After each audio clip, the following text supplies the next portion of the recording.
Hi, everyone.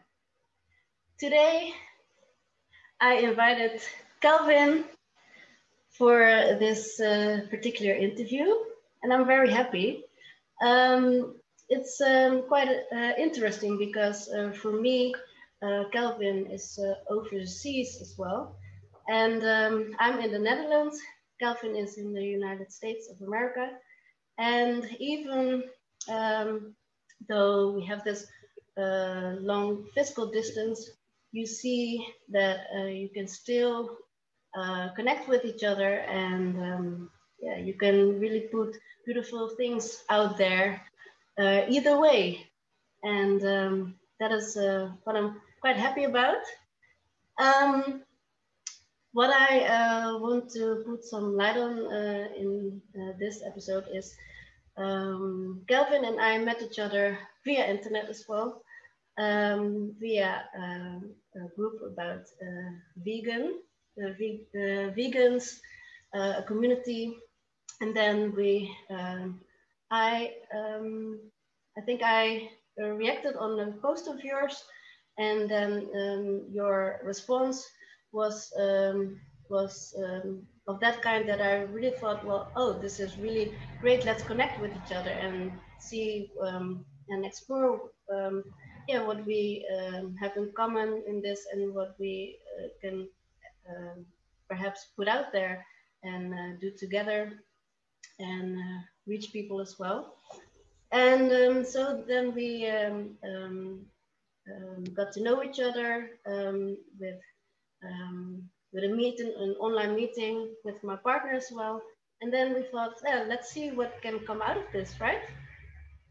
Absolutely. And yeah, and what is quite interesting is that I wanted to put some light on what is very actual in this time of year in January. There are a lot of people that are doing vegan challenge, or also called veganuary. And that is also a topic that I wanted to talk about with Kelvin. Plant-based nutrition, vegan lifestyle, but also exercise, because that is also an expertise of Kelvin, and he will tell a lot more about it, of course. And so I was thinking, well, Kelvin is a great person that we can talk about this with. So thank you very much, Kelvin. Welcome. And yeah, I'm really curious, and I guess the audience as well. Can you introduce yourself? Tell us more about you and what you're doing. Absolutely. Had to put the phone on airplane mode real quick. You know how people like to call Okay, in the middle great, of thank things. you. Yeah. Mhm. They love to do that. You'll be completely like unbusy, and then all of a sudden, as soon as you start to Yes, do something, that's when people want to call you. All indeed. right. Yeah. Well, I'm Kelvin. My business is KHP Fitness and Training, and I've also Mhm. been vegan for 4 years. It'll be 5 years in March that I've been Right. vegan. I had to make that transition due to health reasons is what I did it for. Then became ethical after Mhm. such. I Mhm. believe it's not where you train, it's how you train. So people needing the big gyms and all the excuses. I'm an excuse taker. That's what I do. I snatch excuses from people. So all of the Mhm. excuses Great. that people say that they don't have a place to train or they don't know what to eat, I Yeah. provide that information and provide that mindset for them through health and fitness to get them to a better place because I believe, you're stronger than what you think you are. Yeah, definitely. Wonderful. So that is. Can you tell us from where you're from in the USA? Okay, well, I'm originally from Texas. Mhm. Moved from Texas to California for a little bit, but then New York with our grandpa. But we finally stationed in Fort Lauderdale and Miami area for a while. Went Mhm. back to Texas for a little bit, then came to Melbourne, Florida, and that's where I've been since 2001 is where I've been when it came to our founder transition. Okay, great. So we'll hear more about what you told in your introduction. My first question to you is, You were talking about being vegan, and that it's almost 5 years that you have been vegan. And I want to ask you, you said first it was for health reasons, and I want to ask you if you want to tell your experience and how it came about and what you experienced yourself and what it did for you, why you made this choice, and yeah, tell us what you want to tell us about it. Absolutely. Well, when it came to me, like I said, first health reasons. It came to me because when we're growing up, we're preview to our parents. We get disposed to whatever they get disposed to. So when you typically hear hereditary, it's especially when it comes to nutrition, it's typically you develop the same diseases as your family because you eat the same thing that they eat. You have the same habits. So that's what I was. I was a smaller guy, but I still suffered over time from just eating the wrong things over time. Especially was first thing was it was a gluten intolerance that I didn't know that I had. I thought it was normal. Like after I ate cookies and milk and everything of that nature, I thought it was normal just to feel that way and have to run to the restroom. And you know, you don't think about it. So as time progressed, it felt worse and it was longer situations. So even when I was with my fiance, I remember for one of our anniversaries, because every 15th we go out, and this 15th we'll do the same. January.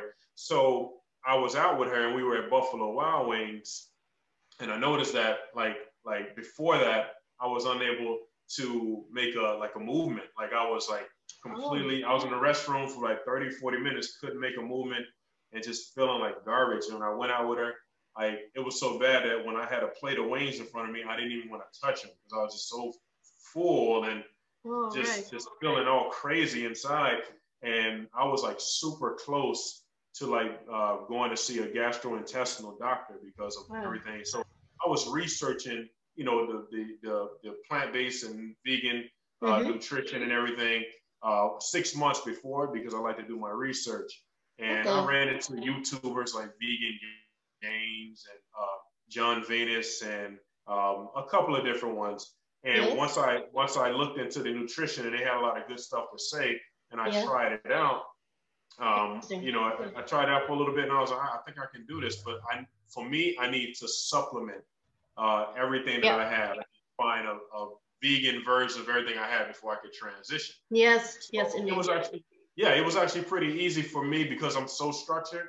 So once I did my research, I was able to find quite a few things. So after what I first started with the vegan protein shake, brown rice, kidney beans, black beans, and spinach. That's all I would eat all day. But even something that simple, like within a week, it like corrected my dietary issues. I was able to, you know, correct that issue because I was able to get more fiber. I was already a pretty adamant water drinker, but my body just couldn't take the meats or anything anymore. And I told a buddy of mine, I had all this like salmon and everything in the fridge. I was like, hey man, you want this? Come get it. Like I was like, I want nothing to do with it. He was like, you sure? I was like, yeah man, get it out of here. And from that point on, I never went back. So I just started getting, you know, better with that. And then it became more ethical. I started watching films like Earthlings. Earthlings was the first one I watched, and just seeing that rough side of how vicious those animals are treated. Like I didn't even know that cows were like inseminated to produce milk because they never present that to you. They always make it seem like the cows are just just have all this extra milk. They're happy doing it, and indeed, it was a mess. So that's how I. So that part came with films, for example, movies, and interesting. Absolutely. So that's how I got into my transition. It was health reasons first, and then you know, and the fact that it saved me from having to see a gastrointestinal doctor, at least until I'm like 45, 50 when you have to go. But other than that, it was a good deal. So, you know, being able to do that definitely told me myself, I was like, oh, well, I can't go back now. There's no reason to. Great. So it felt so good. It had so many benefits, not only for your health as well, but also in other ways, um, your overall well-being actually. Because when you also Yes. feel good about the ethical part of it, and that is also what I said before. We have a product line which is called Comfort and Conscience. Mm-hmm. If your conscience is at ease as well, then it's also good for your overall well-being. Agreed. Because it's interesting because to us, my partner and I, we also did it for went eating plant-based, also for our own health. But to me, actually, it was um, um, actually at the first time that I heard about it, it was about the health issue, but also you can call it ethical, but it was also an energetic thing, an energetic or people Gotcha. can call spiritual thing, because I at one point heard about or read about that um, yeah, animals actually also do have feelings, and if they are I will be blunt about it because it's just a fact. We don't have to sugarcoat it or something. It's true. If they are being slaughtered, then they're being killed, then they also have fear energy, also have pain and trauma. And when they Yep. say you are what you eat, right? Then you're always also taking that stress, that energy, that anxiety, that everything That's true. in you as well. So that's also an energetic thing. And for me, actually, that's the greatest part, because when you're energetically at stress, or so to say, that also has effect on your DNA. So it's your overall well-being, holistically, from viewed from a holistic point of view. Exactly. Um, yeah, it also has effect on yourself, but it's also like you don't want other beings to suffer for you, right? Why would you do that? It doesn't make you feel better either.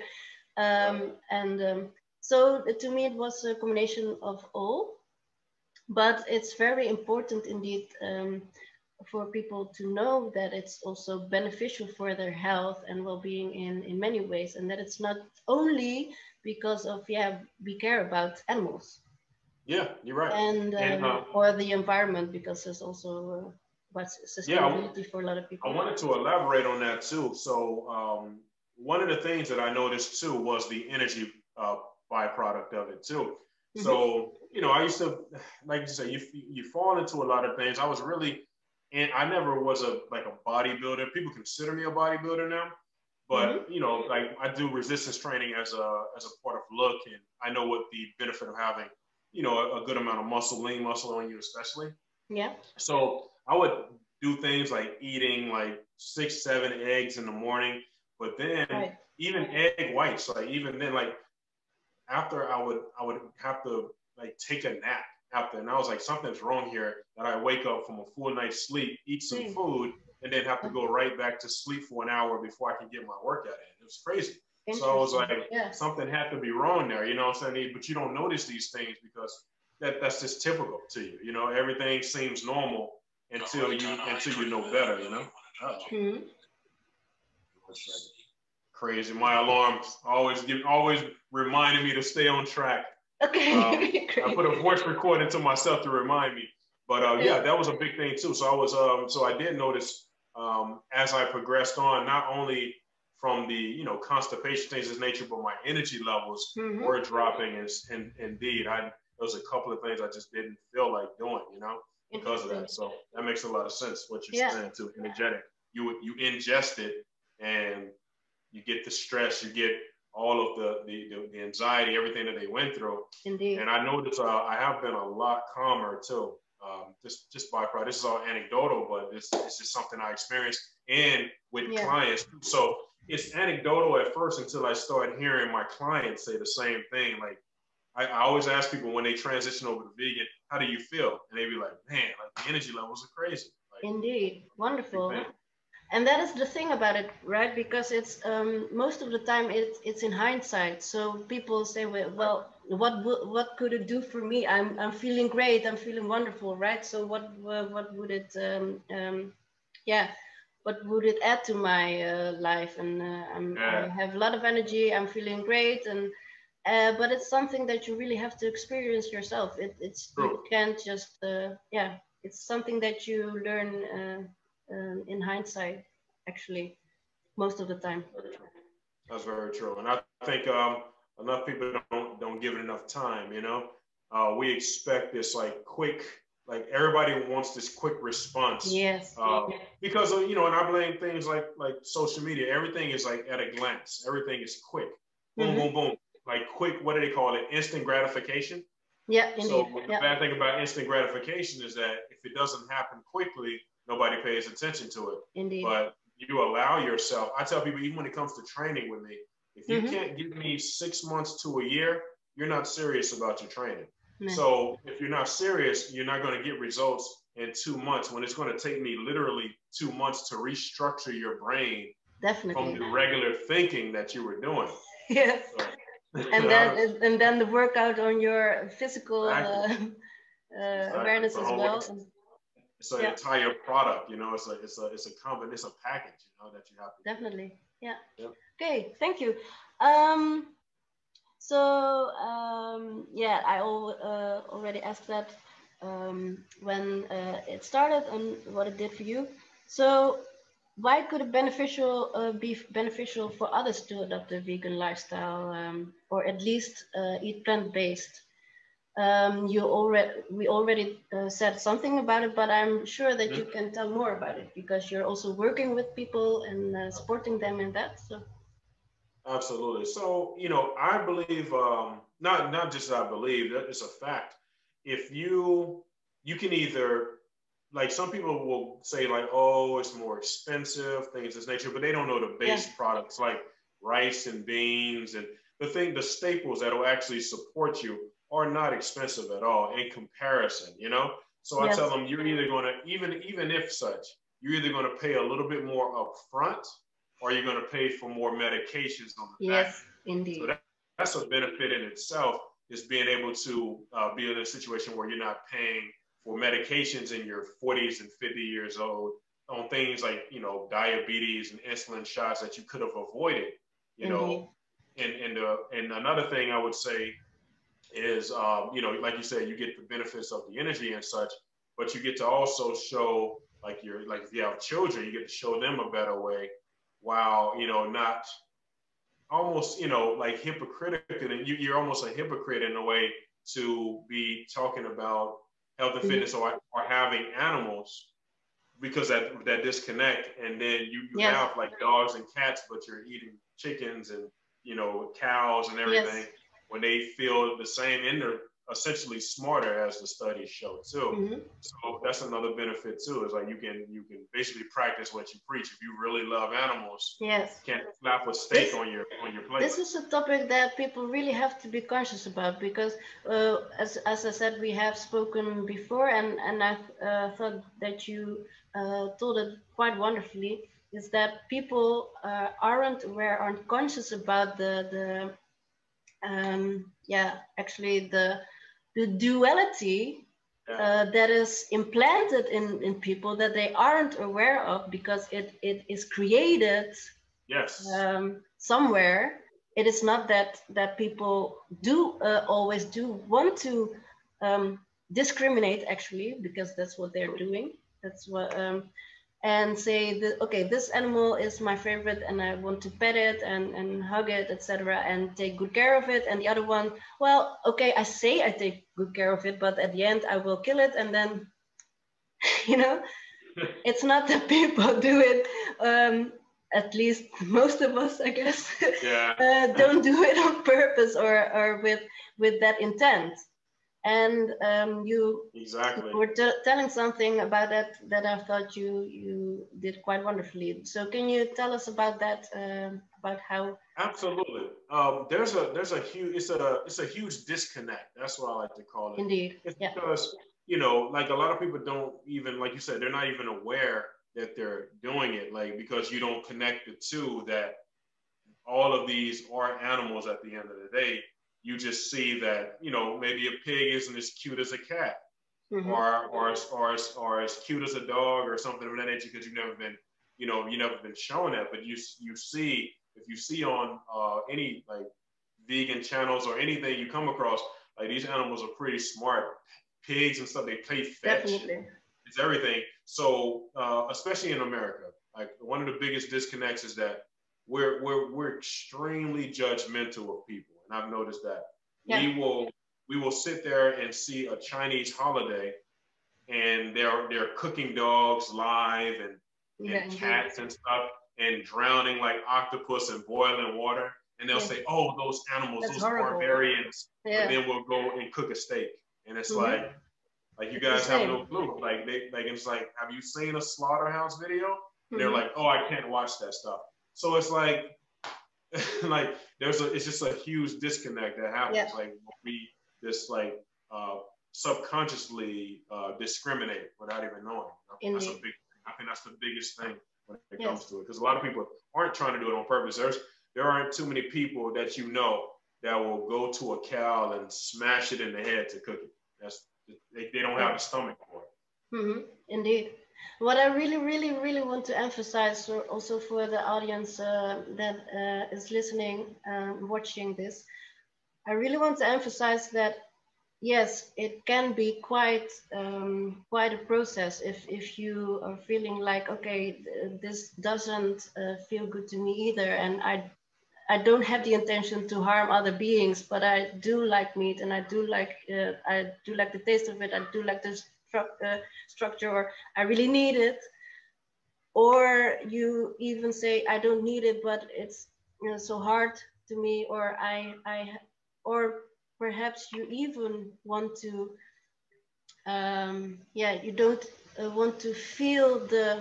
Perhaps even I will bluntly say it, because we've been through the process as well. So, you know, and maybe you feel a bit guilt about it. But I really want to emphasize, first of all, you really got to take the guilt out of it, because we've all been, a lot of us have been doing it because it was told us that it was beneficial, that it's good for you, even for your health and well-being, and etc. And then also, at one point, you can acknowledge something, can acknowledge the facts, and that you don't want this because it's it doesn't feel good to you. But you don't have to feel. You don't have to be so hard on yourself and feel guilty about it, and remain in that negative vicious circle. And you should really be aware of the fact that there are people like us, for example, that if you really need or want support in this, because it's really, you're really getting crazy about it. You're really like, exactly. What did I do? I'm sorry for my language. I can't live with this. Yes, you can.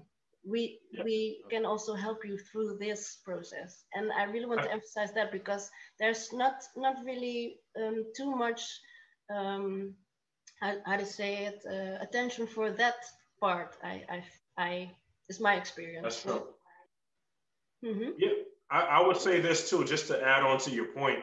I call it the aha moment. It's basically AHA. It's an admission. It's honesty and acceptance. So, you know, you have to come to terms and admit to yourself that there is a problem. Yes, you know, indeed. And then once you admit the problem, then you have to be honest with yourself on how you're going to be able to move forward. And then, you know, then you have to accept it and make changes. And I think enough people don't do that. And they have to realize that in life is ratios. It's with everything. When you get a new job, like, you have to structure your lifestyle according to your job. Indeed. So it's sacrifice. Everything is sacrifice. So you can't stay in your same comfort zone and expect better results. Indeed. So I tell people all the time, you have to sit there and admit to yourself that something has to change, and then the changes will come. So I think that's the aha moment a lot of people have. Yes, and definitely for the better. You will always gain a lot, and there's a lot of value on the other side, if you want to call it that way. Okay. So yeah, what else do you do with people? Because you were also talking about, you know, exercise, and what I also said, you are a personal trainer. So what do you want to tell about that? So being someone who used to eat like meat and everything of that nature, whenever I'm structuring like meal plans for people, I try my best to do it in a macro form.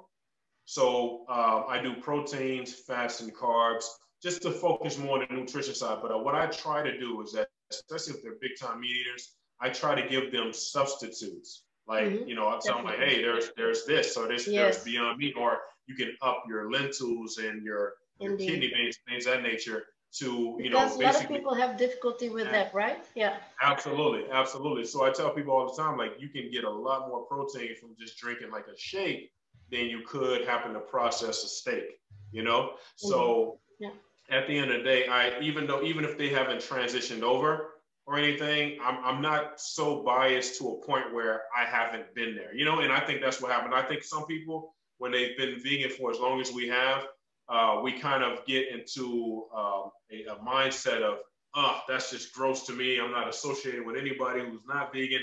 And it's like, but that would almost be hypocritical on us. Yeah, definitely, because to push them to we've a been side. there ourselves. Yes. Yeah. When I didn't go vegan until I was 31 years old. So I mean, when I'm 36. So yeah. So about 5 years ago, I was about 30, turning 31 at the time. So. And I know even on a functionality of like the planet, if we want to think on a bigger scale, like so, it would be more plausible for people to reduce their meat intake by 50 to 60, 70% than to stop completely. Even that would turn the ratios around and we would get better over time. So I try my best to implement as much as I can of plants and fruits and vegetables, because that's the staples at the end of the day. You can survive a lot more on that than meat. Yes, indeed. That is also how it went with me. I also, it went gradually. First I started to eat less of this meat and that, and I became vegetarian, and later on I turned off the switch, and then I became vegan. My partner, on the other hand, decided a couple of years ago in January, he read something about how that there are billions of animals killed every year, and someone asked, could it be some less? And he was like, okay, I don't take half measures, I just do it right away. But he, in his previously in his life, already had these periods that he ate or vegetarian or totally vegan. And in hindsight, he also realized that. So for him, it was in that way. And for some people, it does work indeed to just to tackle it right away. And but that's not for everyone. And there are most of the time, it's really that people have to do it gradually indeed. And that's what you say is very important indeed, because I also did that you really explore on what you can use as a addition for healthy nutrition, and that you can really really can transition to the other to the more beneficial absolutely. That's because it's all steps at the end of the day. Indeed. Like I see, if I told people, like, if it had to be this way, like a perfect world would be stop it completely, you know, that would be a perfect world. But I tell them a transition that they need to make, and quickly, if they can, like cut out the red meat, steaks and pork and fish, cut all of that out, lamb and everything.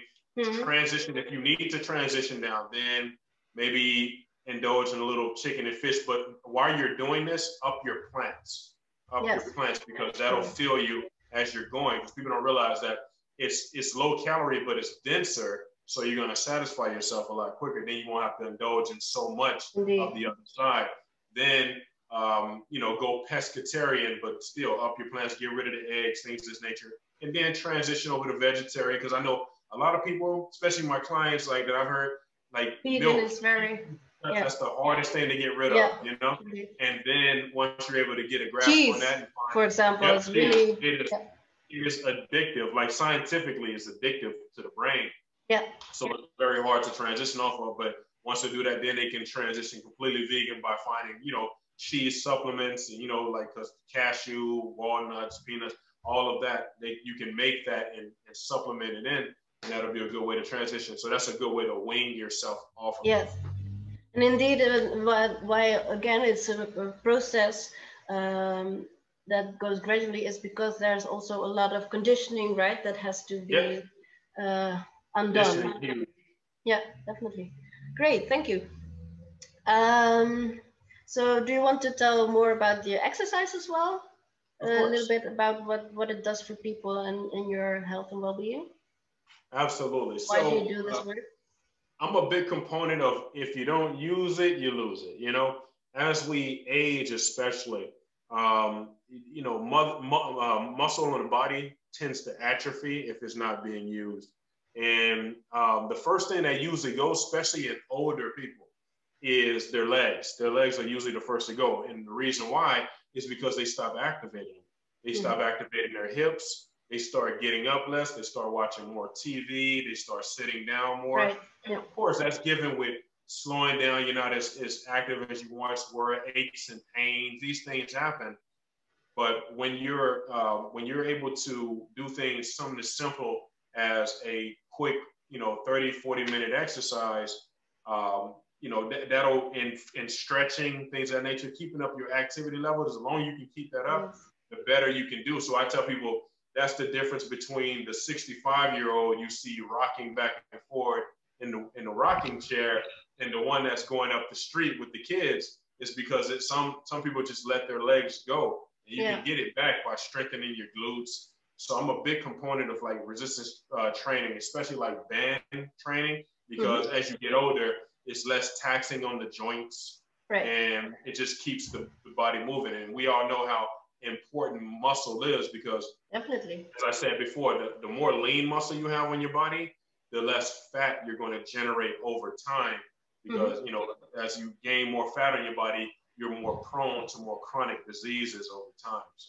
that's why very, very important full body workouts and just activity every week, 3 to 4 times a week, with some rest days. Rest is very important too, but that's what I believe in when it comes to just muscle building.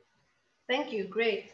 So what you actually also are telling is you actually have it in your own both hands, right? You can do a lot yourself with your health and well-being, and it's really a matter of choice as well. And as I said before, sometimes it can be hard, and maybe you don't have the right environment that is supporting you in that, but really think of your own well-being and health. It's for you, right? And if your body doesn't work anymore, and if it doesn't do what you want anymore, you know, you have to do with your body and your health and well-being and your strength, and nobody else deals with it, right? So it's really your thing, your choice, and you have to choose for yourself, you know?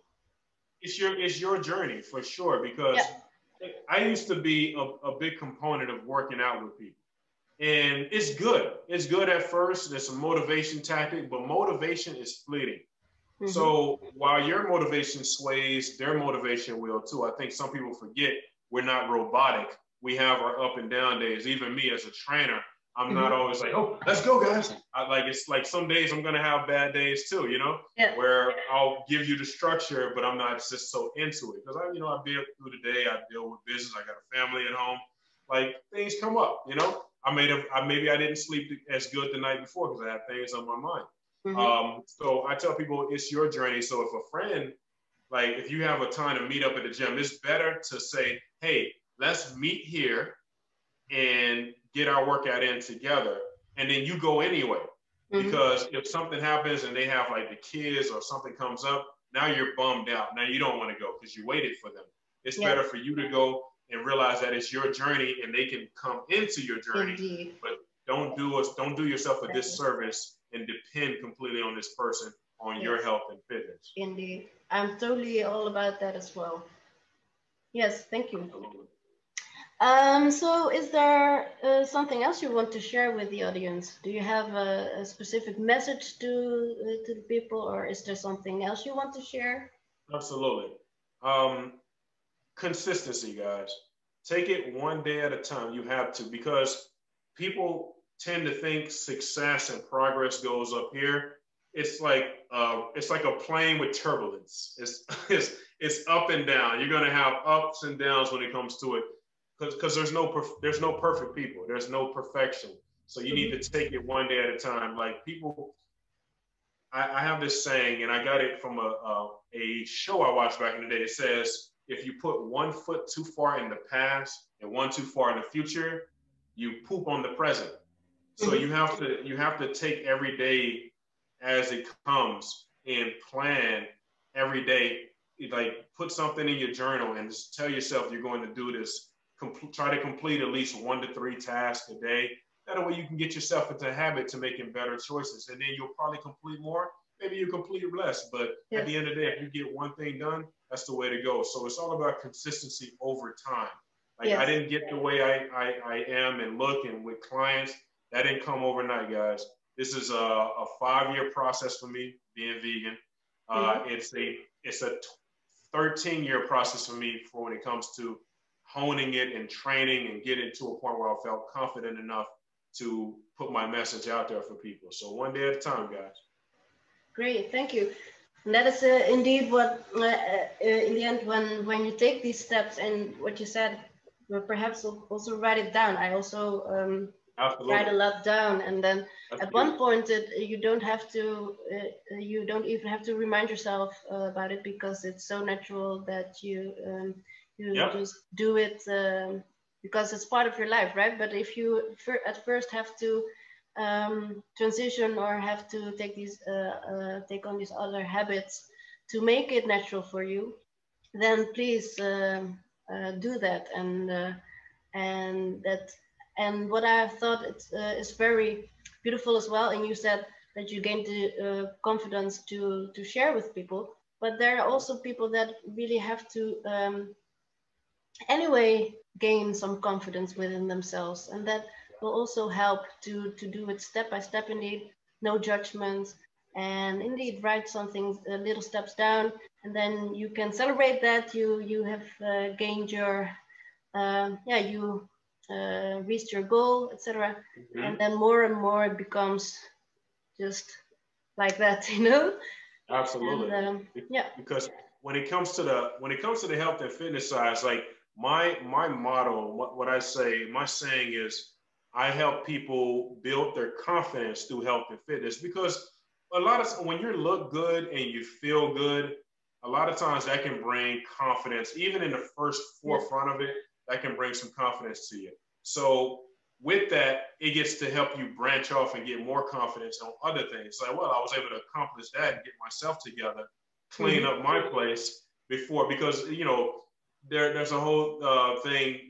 Jordan Peterson, I agree with some of his ideologies when it comes to how he says about cleaning your room before you go and try to clean other people's, you know, because we very seldom will have our stuff together before we go out there trying to tell everybody else how they're supposed to be doing. And I don't believe in that. I believe in, you know, cleaning up what I have, and that was me through health and fitness and helping other people. Then you bring that confidence into the world. Then you, hey, man, you're looking nice, you're looking this, you're looking that. And then people are like, oh, thank you. Yeah. And how you're doing that, right? And then over that, it starts to bleed into everything else that you have going on when it comes to your confidence, you know? Absolutely. Great. Thank you. Is there something else you want to share, or? Well, if anything else, I would say you guys can follow me on my YouTube channel. That was my next question. Yes, please, go ahead, please. You know, I'm on Facebook, Instagram, Snapchat, everywhere. KHP Fitness and Training. You can find me. Kelvin Hardy. You can find me on Facebook. I'm on LinkedIn. So reach out to me if you ever need some advice. Yep, website www.khpfitnessandtraining.com. You can go ahead and check out all my reviews. Like my clients, they love me. So if you ever need to just reach out, even for just advice, if I have a free moment, I'll always answer. You can ask anyone. Like people will just pop into my inbox and ask me things, and I'll always try to give them at least 5 to 10 minutes of my time in between clients or whatever I'm doing. Just pop on in, guys. I'm here. Great, thank you very much. So you've heard it. So have no hesitation to contact Kelvin if you like, and if you want to, and perhaps need some support as well. Wonderful. Absolutely. Thank you very much, Kelvin. I really enjoyed this conversation. I did too. Thank you. And make sure you follow this beautiful woman. Make sure you follow her. Thank you. And so we will also definitely hear about you more, and we will keep in contact. So that's totally fine. And thank you so much. Going to do your exercises as well with another client, I guess. Absolutely, yeah. So I have about 4 clients to train today, and got a consultation to do. So keep him busy. Yes, great. So keep up the good work, I would say, and until next time. Thank you, dear. You have a great one. Thank you. You too. Bye, Bye everyone.